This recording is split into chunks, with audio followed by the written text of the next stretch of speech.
Ladies and gentlemen, good afternoon and a warm welcome to all participants to the quarterly update call of Star Housing Finance Limited. Star Housing Finance Limited has organized this call with an intent to share updates and discuss operational as well as financial highlights of the company for the period ending March 31st, 2024. On the call, we have the senior management comprising Mr. Ashish Jain, Managing Director, Mr. Kalpesh Dave, Chief Executive Officer, Mr. Nitesh Narayan, Chief Financial Officer, Mr. Anup Saxena, Chief Operating Officer of the company, along with Ms. Savli Mangle as an IR from Adfactor PR. Before we proceed with this call, I would now like to take this opportunity to remind everyone about the disclaimer related to this conference call. Today's discussion may be forward-looking in nature based on management's current beliefs and expectations. It must be viewed in conjunction with the risk that our business faces that could cause our future results, performance, or achievement to differ significantly from what may be expressed or implied by such forward-looking statements. As a reminder, all participants' lines will be in listen-only mode, and there will be an opportunity for you to ask questions after the presentation concludes. Should you need assistance during the conference call, please signal an operator by pressing star, then 0 on your touchtone phone. Please note that this conference is being recorded. Without much further ado, I request Mr. Anup Saxena, Chief Operating Officer of the company, to address the participants. Thank you, and over to you, sir. Thank you, operator. A warm welcome everyone to the earnings call hosted by Star Housing Finance Limited for the fourth quarter and the full financial year ending March 31st, 2024. We are delighted to have you join us today as we review the operational and financial performance for quarter and year ended March 31st, 2024 of Star Housing Finance Limited, highlighting significant accomplishments and providing valuable insights for the year. Following the management remarks, we will be eager to address any questions from the participants. Let me introduce Star Housing Finance Limited, a dedicated retail home finance company committed to assisting first-time home buyers in semi-urban and rural areas wherein we operate. Our primary focus is on economically weaker section and low-income families aiming to fulfill their dreams of home ownership. We offer long-term housing finance solution with fair terms to deserving families striving to uplift the bottom of the pyramid segment. Headquartered in Mumbai and listed on the main board of the Bombay Stock Exchange, we aim to transition to the National Stock Exchange platform post all necessary approvals and compliances. Our network spans across Maharashtra, Madhya Pradesh, Gujarat, Rajasthan, the NCR, and Tamil Nadu, with over 24 physical locations. With a team of over 250 plus housing finance professionals specialized in the low-ticket housing finance space. Now coming to the performance for the period year ending March 31st, 2024, I wish to state the following points. Number 1. Throughout the period, Star Housing Finance Limited extended housing finance assistance to a significant number of families from the economically weaker sections / low-income housing segment. Thanks to robust incremental disbursements, our asset under management have reached rupees 426 crores plus, marking 74% year-on-year growth. Number 2. Our asset portfolio is predominantly retail and well diversified across the regions where we operate.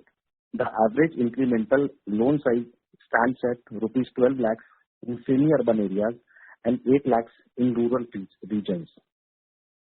Number 3. As our portfolio expands, we maintain a focus on asset quality. The diligent credit and collection practice observed by our team in day-to-day operations have resulted in a portfolio at risk of 3.22% for accounts that are 0 plus days past due. Number 4. Our gross net performing assets and net non-performing assets ratios as of 31st March 2024 stands at 1.50% and 1.02% respectively. Additionally, our provision coverage ratios remains robust at 43.60%. Number 5.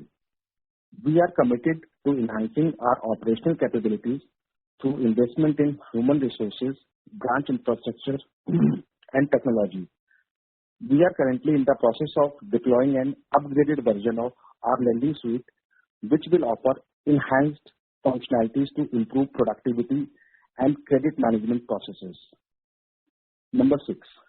We have expanded our presence to the northern region, particularly in the National Capital Region, that is NCR, recognizing its growth potential. Number 7. Our focus remains on scaling up our asset under management through both on-book lending and co-lending partnerships with our strategic collaborators. Number 8. Under the guidance of our Chief Financial Officer, Mr. Natesh Narayanan, Star Housing Finance Limited has successfully secured credit lines totaling approximately rupees 225 crores plus from various banks and financial institutions during the period. Our robust pipeline positions us well to support planned growth initiatives. We are delighted to announce significant growth achieved during the period, all the while upholding our dedication to quality standards. The recent capital infusion through warrants has further fortified our capitalization levels, and our robust liability pipeline continues to support our growth strategies. Amidst the expansion, our core focus remains on providing retail credit access to first-time and new-to-credit home buyers, empowering them to realize their dream of home ownership. With this, I now call upon our CFO, Mr. Natesh Narayan, to speak on the balance sheet, profit and loss, and financial ratios for the period ending March 31st, 2024. Thank you, and over to you, Natesh. Thank you, Anup. Good afternoon to all, and a warm welcome to all of the participants. I am delighted to announce that our focus on maintaining growth momentum while upholding the quality standards has led to robust financial performance during this period, ending March 2024. I would like to extend my appreciation to our entire team for their dedicated efforts in laying a solid foundation for asset growth, particularly through our single-minded focus on building a liability franchise. As a result, we have established successful working relationship with 20 lenders, which includes 7 banks, both in the private sector as well as the public sector space. We have secured an incremental sanction amounting to 224 crores from these institutions in the last financial year. With undrawn limits and pending proposals in our pipeline, we are well positioned to scale up our operations, which will be in line with our planned growth trajectory. With this, now I come to the financial performance for the financial year ending March 31, 2024. They are as follows. The asset under management stood at 426.86 crores as of March 31, 2024, against 246 crores as of March 31, 2023, thus giving a year-on-year growth of 73.52%. Disbursement for the financial year 24 stood at 240.86 crores as against 207.51 crores. The total income for the financial year 24 is at 61.64 crores as against 37.24 in March 2023, a year-on-year growth of 65.52%. The net interest income in FY24 stood at 26.13 crores as against 21.06 in FY23. GNPA, I'm pleased to announce that GNPA as of March 31, 2024 has come down to 1.5% and NNPA is at 1.02%. For the period ending March 31, 2024, the PAT increased by 27.27% year-on-year. During this period, the company a total sanction of 224.42 crores, of which 219.42 was disbursed. Total borrowings outstanding as on 31st March 2023 stands at 320.3 crores, thus giving us a leverage of 2.41 times. The company possesses a robust liability pipeline poised to support growth initiatives. I firmly believe that as a team, we will capitalize on our past accomplishments to reach business, financial, and operational goals that we have established for ourselves in the coming financial year. Now, I call upon our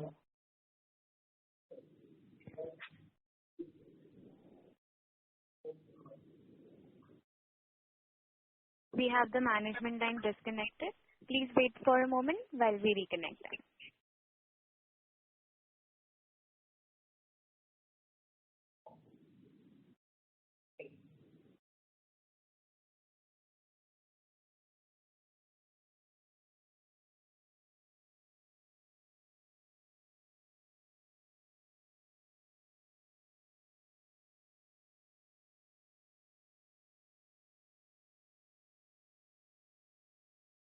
We have the management back on the call.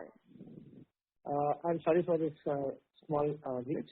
Now I call upon our CEO, Mr. Kalpesh Dave, to provide the concluding remarks. Thank you, and over to you, Kalpesh. Thank you, Latesh. Hello, everybody. Operator, am I audible? Yes, sir, you're audible. Thank you so much. So on behalf of the Star HFL team, I extend a warm welcome to all our participants. I wish everybody on this call and all our stakeholders a very happy and successful new financial year 2024-25. May this new financial year bring more significant milestones to everybody over here. So the object of arranging these earnings calls regularly is to share updates on the company's progress as to how we are doing and what lies ahead of us. I will share some more points in addition to what my colleagues Anup and Natesh have spoken. So on the equity infusion front, the capitalization levels further strengthened during the last financial year through successful issuance of warrants amounting to rupees 60 crores, which has been subscribed by family office, HNI investors, and retail investors. As we speak, 25% of the total warrant amount has been received. Resultantly, the capitalization levels have gotten strengthened. Net worth as of March 31st, 2024 stands at 133.01 crores, and as mentioned by Natesh, leverage levels remain modest at 2.41x. In addition to what Anup shared on the AUM growth approach, happy to share that Star HFL has initiated a new co-lending partnership with Tata Housing Finance Limited, targeting assistance to 5,000 potential home buyers in its initial operational phase. Also, on the rating front, during the last financial year, Star HFL received a rating upgrade from CARE and is now rated as BBB stable by both its rating partners with India Ratings and CARE. So as we have grown, our leaders on ground have witnessed a lot of housewarming ceremonies of our customers. And this fills our heart with immense pride that we as an organization have started to play a meaningful role in home owning aspirations of these deserving borrowers as we are growing. Star HFL sees itself as a part of broader mortgage fraternity in retail low-ticket housing finance space. We, along with our peers, that includes banks, HFCs, financial institutions, credit societies, and others, have to work strength to strength to enable credit access and play our part in realizing our honorable PM's dream of housing for all. On the business front, it is heartening to see the growth momentum being carried ahead well into the fag end of the financial year without compromising on the quality and overall framework as well as guidelines that we have laid for day-to-day operations. As we are growing, we are expanding to those areas where we do feel that there is an addressable segment and we can develop a meaningful presence through our operations. And hence, we expanded to the newer geography of NCR in the last financial year. Our goal is to extend our presence into new territories, pending the requisite approval while adhering to our retail philosophy.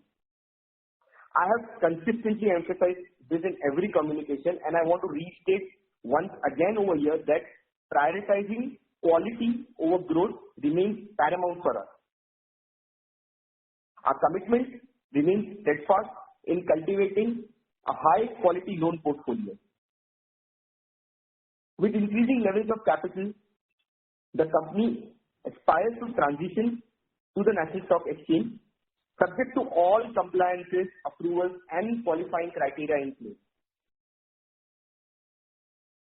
We are poised to see optimum growth in AUM, and we have maintained comfortable capital adequacy ratio, courtesy equity infusion, and the liability franchise being built on top of that. Strong traction in liability, the pipeline so created, and consistent capital raise, including the recent one through warrants, gives us confidence to march ahead on asset side and grow the balance sheet. So in conclusion, we extend our heartfelt thanks to all our stakeholders, including the RBI, the National Housing Bank, our banking partners, our rating partners, our business associates, our 4,500 plus valued customers, dedicated staff of 250 plus fine HFC professionals with strong domain and their respective families. Each one of them have played, and we look forward them to play a crucial role in the development of the Star SFL franchise. As a committed and responsible lending organization, we are dedicated to creating value for all our stakeholders as we continue on our path to become a respectable housing finance institution. Thank you for your attention. Over to you, operator. Thank you very much. We will now begin the question and answer session. Anyone who wishes to ask a question may press star and 1 on their touchtone telephone. If you wish to withdraw yourself from the question queue, you may press star and 2. Participants are requested to use handsets while asking questions. Ladies and gentlemen, we will wait for a moment while the question queue assembles.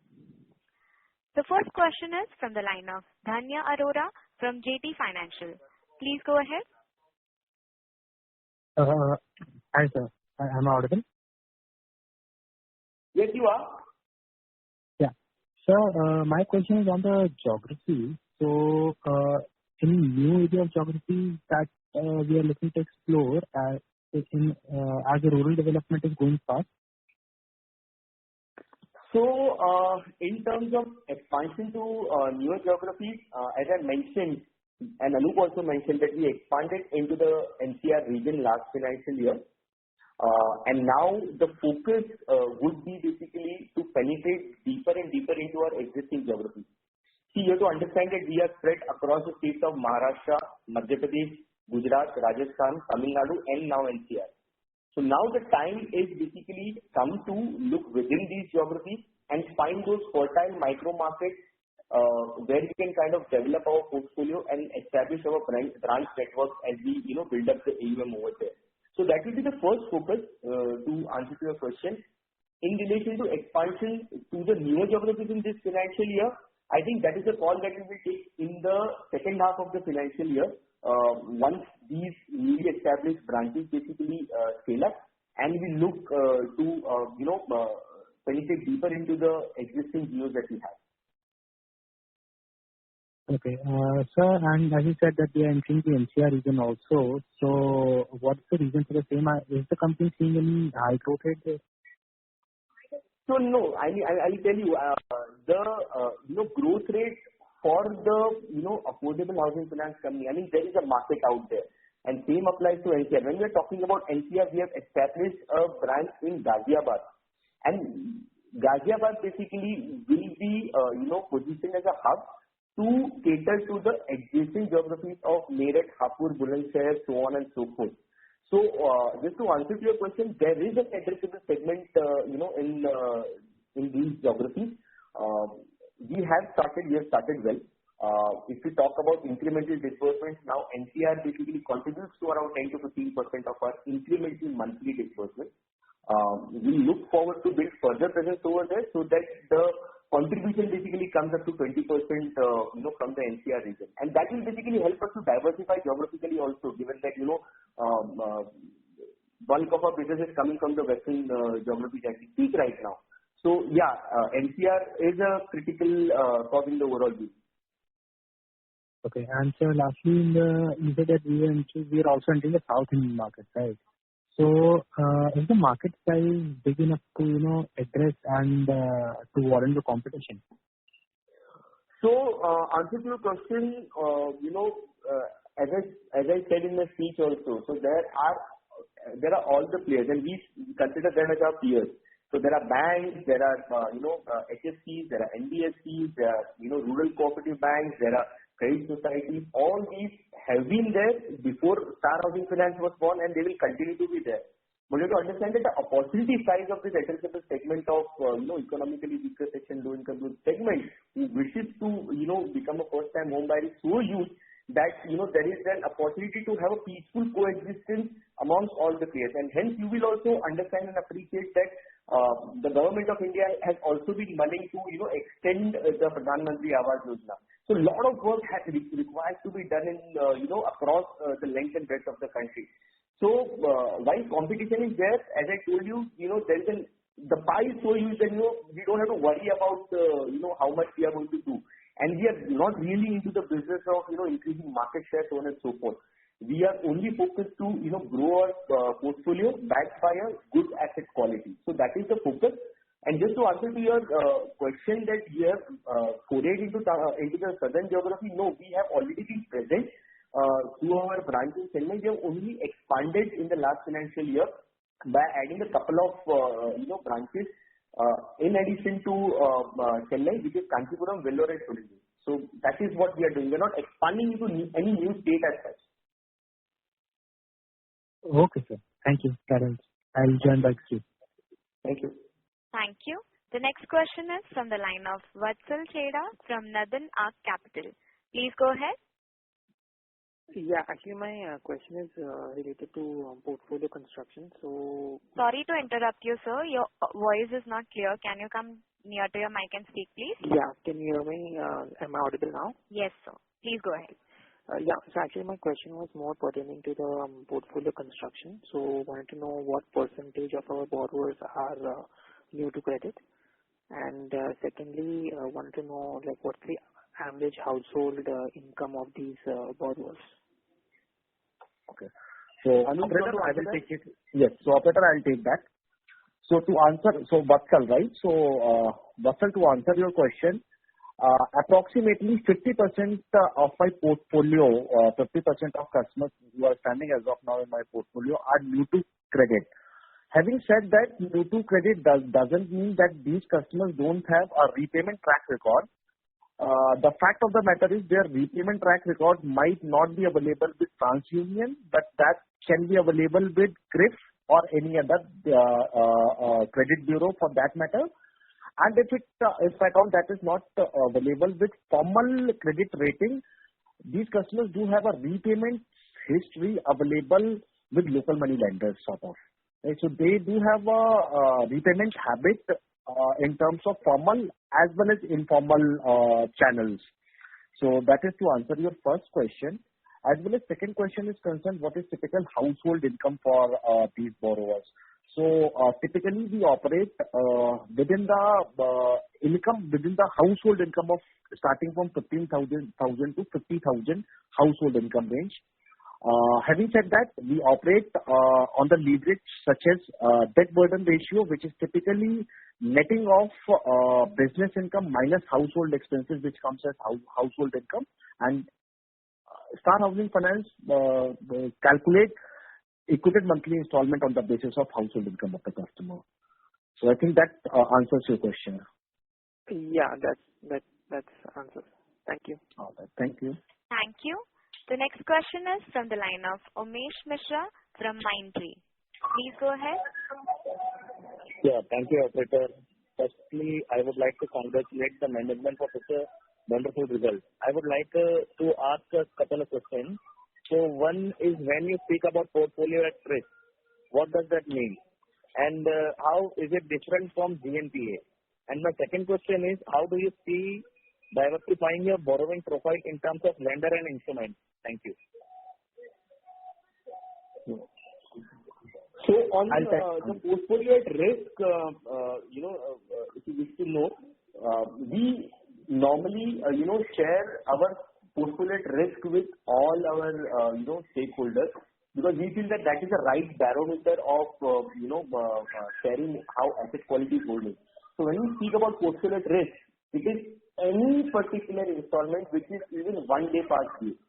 Okay, so let's say your installment is due today, and if the payment doesn't come, that means that that account has gone into basically overdue. And when we give the number of 3.22%, we talk about all those accounts which are even 1 day past due. So that percentage is 3.22%, and GNPA comes within that particular number. So when we say that portfolio risk is 3.22%, and NPA is 1.50% GNPA, that means that out of 3.22%, the gross NPA is 1.5%. So that is the, technicality I wish to, tell you on that part of it in terms of our asset quality. Because we feel that that is the right, approach to consider how the asset is being working, how the loan is being built up on the quality front of it. On diversifying the liability profile, you have to understand that we have basically come a long way in terms of scaling up our overall liability pipeline. And I'm answering on behalf of my colleague Nitish, because he deserves to be applauded for this kind of a scale up which we have seen. Resultantly, the asset has been built up. We have diversified in terms of the lenders, the lender profile. Previously, it was only financial institutions who used to lend us. Now it is a mix of public sector banks, private sector banks, and financial institutions basically who are there, our lending partners. So that diversifying we have already done over the past 2 to 3 years. Second thing which I wanted to share with you is that we have diversified in terms of our instruments. So these banking partners will give you term loans, okay? And we have recently, successfully closed an NCD instrument. So non-convertible debentures is the first diversification that we have basically sought, that we have been successfully able to add to our overall liability franchise, which happened in the last financial year, subscribed by 2 financial institutions, and these NCDs are also listed on the exchange. So that is the diversification that we have achieved. As we go ahead, I think one more milestone of 500 crores of AUM beckons us. As we scale up, over a period of time, the liability also will be slowly opening up to us. And, the other liability partners, which is like social impact funds, the international funds on the debt side of it, are slated to, come based on the merit that we deserve. And my colleague Nitish and his team are diligently working towards that diversification. So that is what, the action plan is on the liability franchise.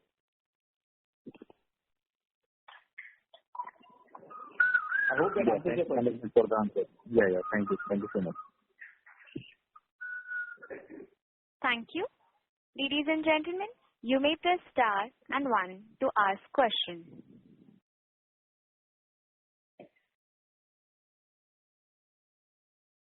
The next question is from the line of Suman Gupta from Star Housing Finance. Please go ahead. Yeah. What is the maximum ticket size that you offer to the customers, and the average ticket size on the book? So the maximum ticket size that we offer is 25 lakhs in the semi-urban and rural geography. That is the maximum ticket size that we offer. Bearing the areas which are basically very, very close to metros, where, basically affordable houses also will be, a bit higher in the value. There basically we move up to 35 lakhs, but not beyond that. But bulk of our, maximum ticket size is 25 lakhs as we speak. our average incremental ticket size, as mentioned by Anu, comes to around 12 lakhs in semi-urban and 8 lakhs in rural areas. And on the portfolio, it is at around 10 lakhs or so. One more question. What is the ALM profile and what is the ideal leverage level you would want to maintain? ALM profile, that is you want to answer, and leverage level? Yeah. So on the ALM front, we have no mismatches up to 3 years whatsoever. So we are very adequately funded. We have a reasonably good liquidity position which will fund our growth. Our repayments take care of our payments to our lenders. As regards the ideal leverage level, in light of the current balance sheet size and the rating, I guess the market looks at a 3 to 3.5 times is something which should be the ideal leverage level. Hope I answered your question. We have disconnected the participant line. We will move on to the next participant. Ladies and gentlemen, you may press star and 1 to ask questions. The next question is from the line of Vimal Sharma, who is an individual investor. Please go ahead. Thank you, operator. My question is, what is the GDP? Sorry to interrupt you, sir. Your voice is not clear. Can you please use your hand? I'm audible now? Yes, you're audible. Those are my questions. I have a couple of questions. What is the geographical spread of your area? How do you see the shaping of this to aerial growth? And how do you see the branch expansion in the current year and monthly disbursal? Thank you. So I'll answer that question. On the overall AUM split region-wise, Maharashtra, is the bulk of the overall region. Overall AUM, it stands at around 60 to 63 odd%.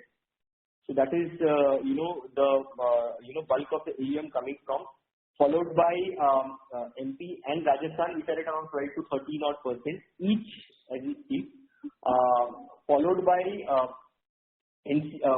Tamil Nadu and Gujarat, which are at around 5 odd% each. And as I said, that NCR has started building up its presence. So now NCR kind of contributes to around 2 to 3% of our overall portfolio.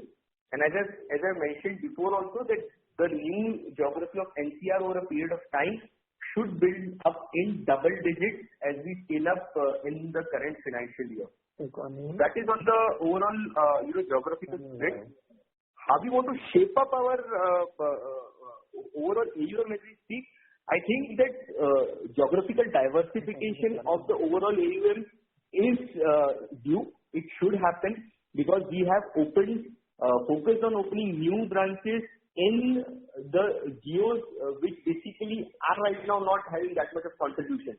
So Maharashtra will be rationalized in terms of number of new branches getting opened up in the current financial year, and we will basically reinforce more in the geos of Madhya Pradesh, Rajasthan, Gujarat and Tamil Nadu in addition to NCR. So that's how the diversification will happen as we speak. And on the branch expansion, I've already mentioned that one new geo has already been added in the last financial year, and that too added in the second half of FY2023-24. So in the first half of 24-25, I don't see us expanding into any new territory as such. However, we will continue to expand into our existing geographies where we are operational, and then we will take a call in around October or November which are the new geos we want to expand to. There are 3 to 4 geographies which we are interested in. Just to tell you, Chhattisgarh is one of them. That is one particular geography where we are looking forward to. We are looking forward to basically have more presence in the adjoining areas of NCR. The UP, Uttar Pradesh is something that we are focusing on. And at the same time, one more location down south, either Andhra Pradesh or Telangana, where we will be looking forward to open up. But see, it all depends on how the AUM is getting scaled up, how the capacity is getting utilized. The current branch network has a capacity of around 30 to 35 crores of monthly disbursements. Currently, we are clocking at 20 to 25 crores.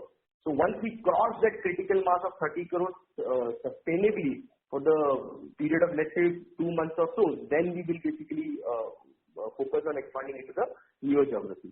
I hope that answers your question. Yes, thank you. All the best. Thank you. Thank you.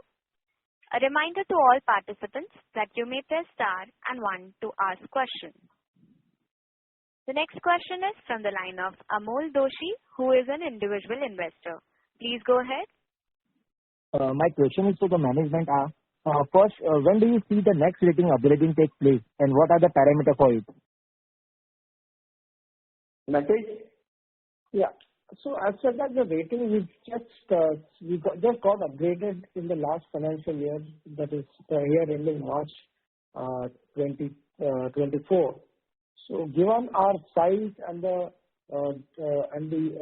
growth trajectory that we are on, we are quite hopeful that we'll be able to convince our rating partners for a upgradation to BBB plus over the next 6 to 9 months time. Okay. As regards the parameters, while no one exclusively no specific exclusive specifications are given, but if you see the broad trends, a BBB plus rated housing finance company is typically a company with a 700 crore plus kind of AUM with a NAV GNPA profile of under 1.5%, a net worth of 120 to 130 crores, and profit making in this HFC is what the broad trends look like.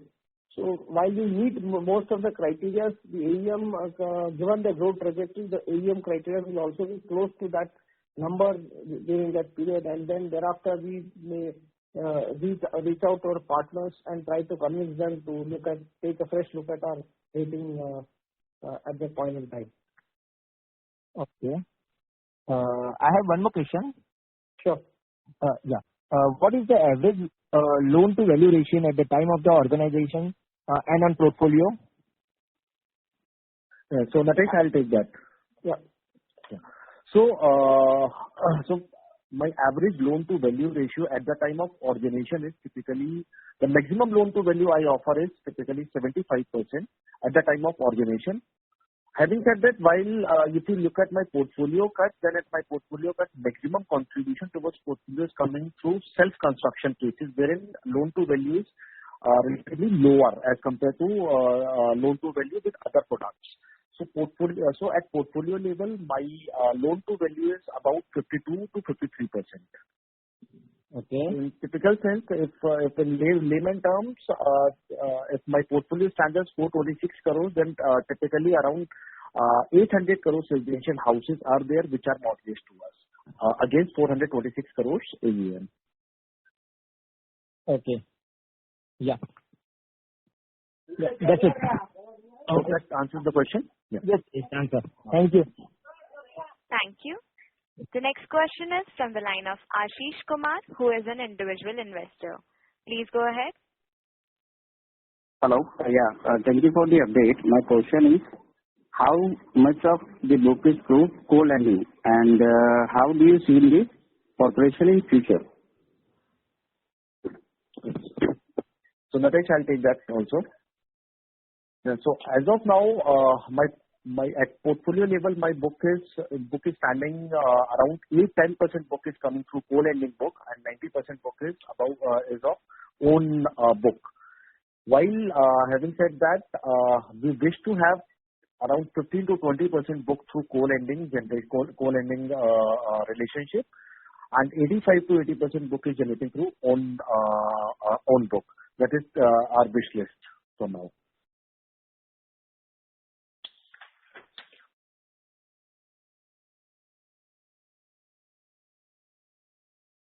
I hope that answers the question. Thank you. Yeah, thank you. Thank you. The next question is from the line of Ankit Redkar, who is an individual investor. Please go ahead.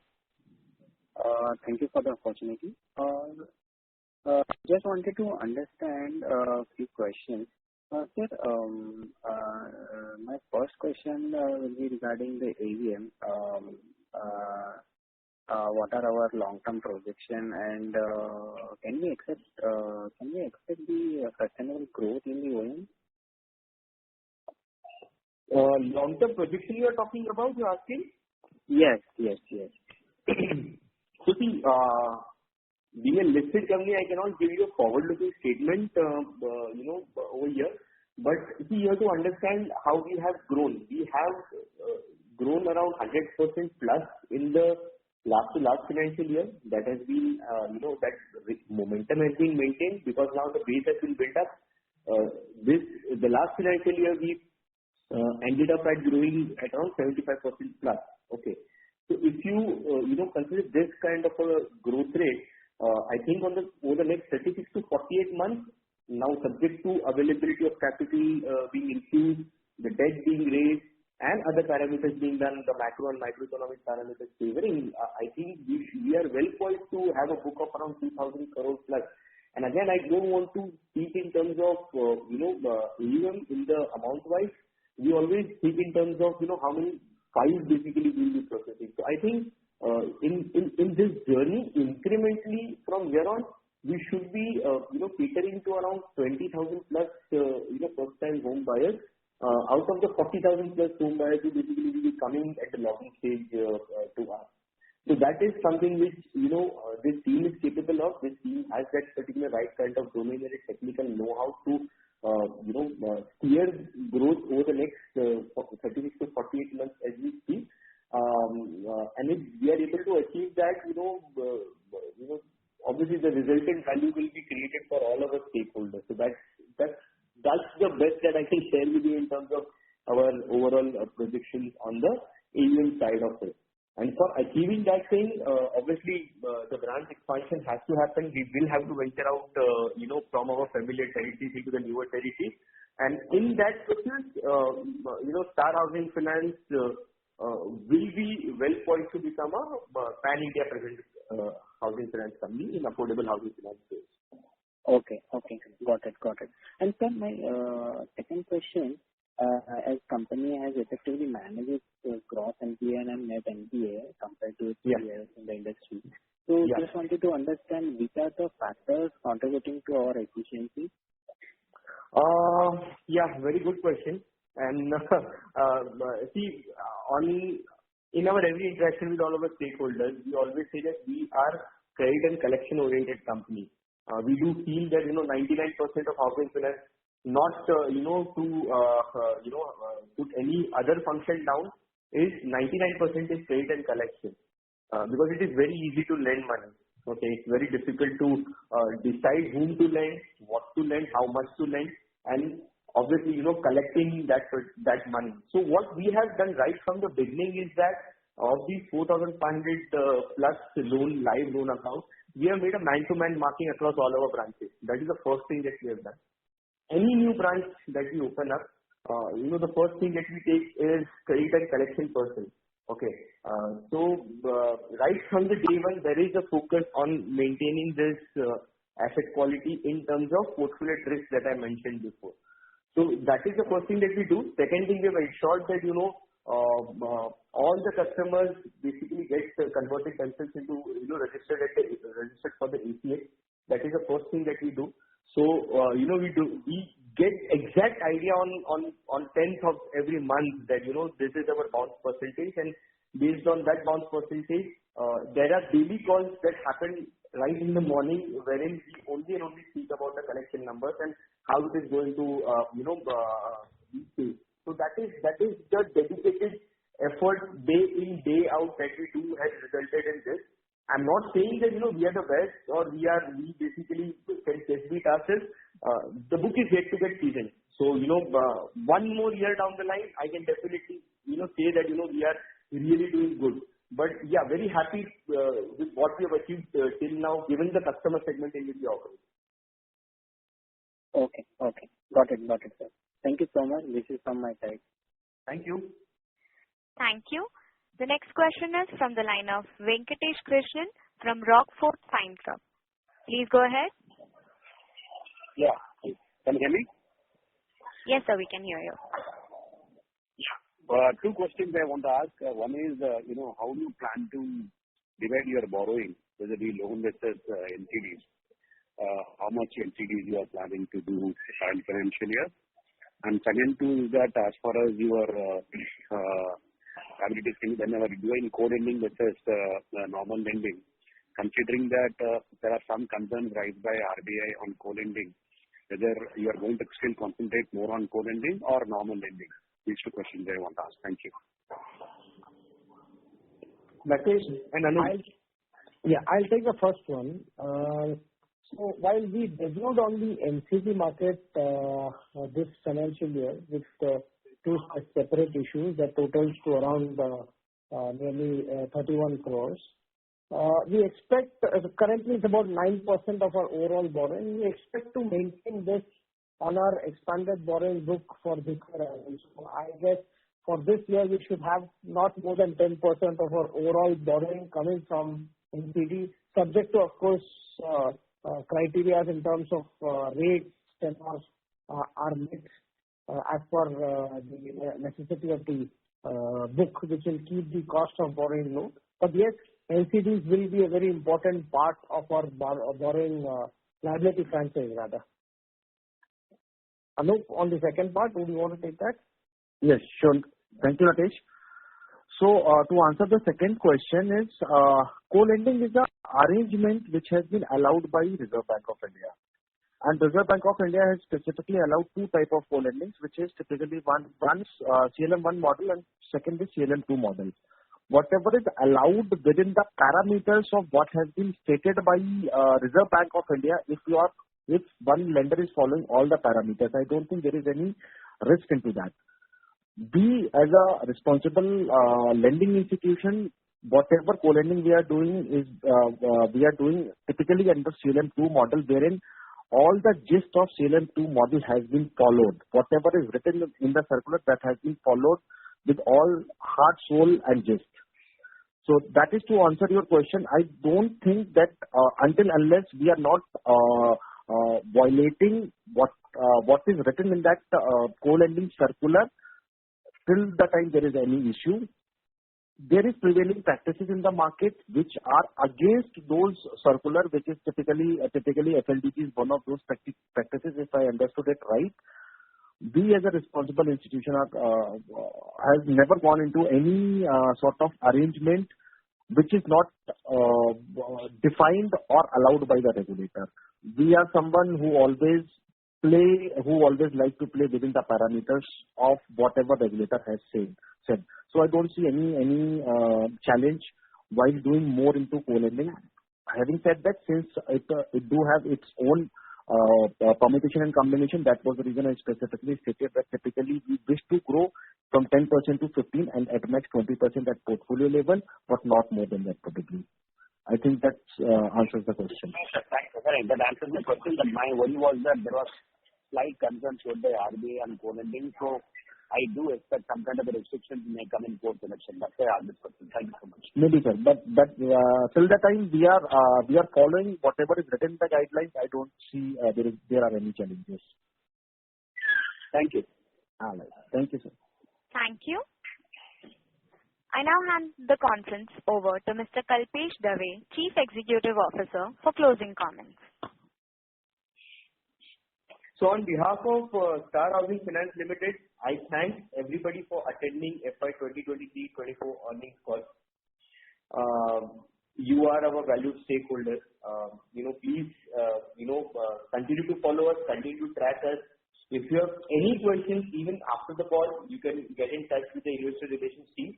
We will be more than happy to talk to you or meet you in person to discuss and share, what are the plans ahead and how we are performing. So in case of any further queries, please do get in touch with the Star Investor Relations Desk. Thank you and take care. Bye. On behalf of Research Byte Corporate Service, that concludes this conference. Thank you for joining us, and you may now disconnect.